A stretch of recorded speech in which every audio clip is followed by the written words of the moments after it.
I realized that I'm not everybody's cup of tea, and I said in the last, couple of videos that I did, bringing you the realest I could be, that I am who I am, and I say what I say, and sometimes it may come off as ignorant. I could be ignorant sometimes, I admit that. Sometimes it could come off as incoherent, or I go off on tangents, but that's okay. And I realize that people don't always operate on the same frequency as other people. And that's okay. I'm not everybody's cup of tea. Sometimes you need to listen to other people. Like, we all need to hear what we need to hear in a certain way at a certain time.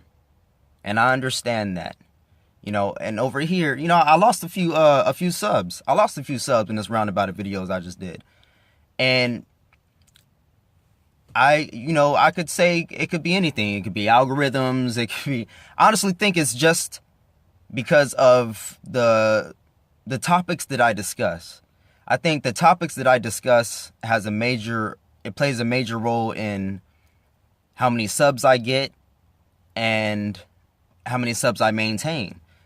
Because up until this point, I've maintained a certain kind of political commentary structure on how I do my videos, and sometimes I can veer off, and lately I've been veering off into the Bill Cosby trial, and now the new one is Morgan Freeman. They're trying to go after with so-called sexual harassment, or really he's being railroaded for flirting with women. An 80-year-old man is being railroaded for flirting with women, with loose women. And when I say loose, I just mean loose as in the way they present themselves with their clothes and the way they carry themselves. We got this thing where women, they want to dress a certain way and look a certain way, but they don't want to be associated with what everyone thinks that certain way is, if that makes sense. Like, you want to be loose in the way you dress and show, your breasts and, the short skirts. But at the same time, you don't want men to look at you.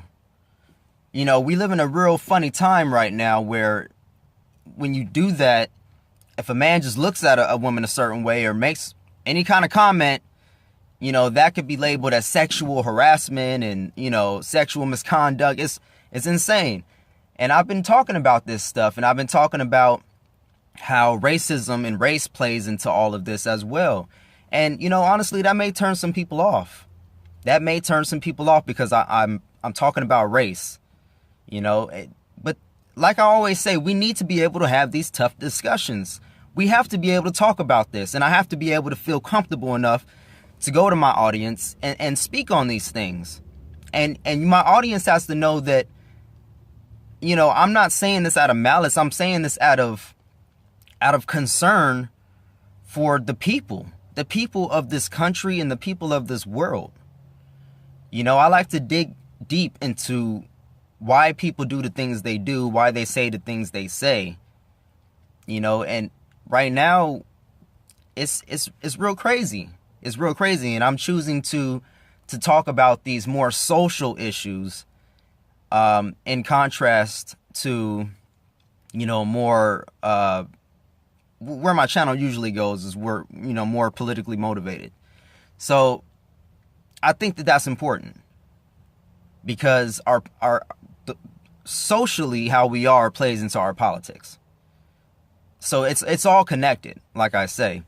And if that makes you uncomfortable, good. It should make you uncomfortable. One thing I want to say is I know that people want to ignore race. They don't want to see color. We don't want to keep talking about it. And some people may think that I'm harping on race. I'm harping on color too much. Look, I wish, and I sincerely wish from the bottom of my heart that all people were colorblind.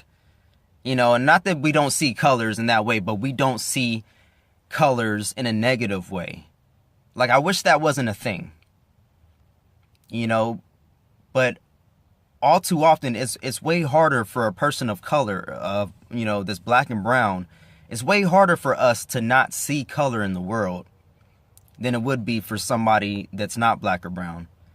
Because we're on the receiving end of the negativity, of the racism, of the bigotry, of the hatred. We're on the receiving end of that. So it's a lot harder for us to just not see color and just be like, okay, we're all on the same even playing field and everything's all good. Now let's all move together. It's not always that easy. You know, and I hope that people can realize that. I hope that people, I would like to believe that most people realize that. You know, that's why we have something called Black Lives Matter. We wouldn't need Black Lives Matter. We wouldn't need to say that if we actually felt as though our lives mattered to the American institution. You know? So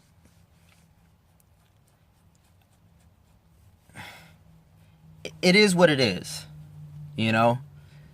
Like I said before, I'm bringing you the realest I could be. And if that makes you uncomfortable, good. We all need to be a little more uncomfortable. That way we can get to the root of what causes our issues instead of slapping band-aids on it and trying to move past it and trying to ignore it. So let me know what you guys think in the comment section below. Like this video if you like, share it if you feel as though it's shareable, and subscribe to me if you haven't before so we can keep chopping it up here about what truly matters. And see you guys on the next one. Remember to love from your hearts, peace in your souls, and keep spreading that light and keep fighting. I'll see you guys on the next one.